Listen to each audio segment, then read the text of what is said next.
నన్ను ప్రేమించున్నాను. మూడవసారి తన్ను అడుగునందుకు పేతురు, వ్యసనపడే ప్రభువా, నీవు సమస్తమును ఎరిగిన వాడవు, నిన్ను ప్రేమించుచున్నానని నీవే ఎరుగుదువని ఆయనతో చెప్పను. యేసు, నా గొర్రెలను మేపుము అన్నాడు.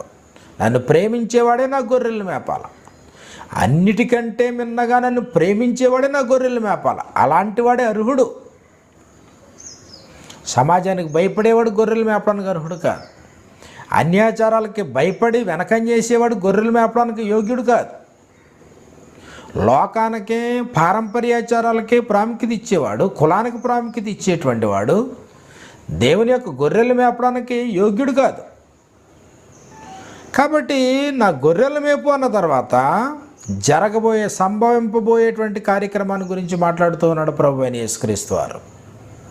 నీవు యవ్వనుడివై ఉన్నప్పుడు నీ అంతటి నీవే నడుము కట్టుకొని నీకు ఇష్టమైన చోటుకి వెళ్ళిచుంటివి.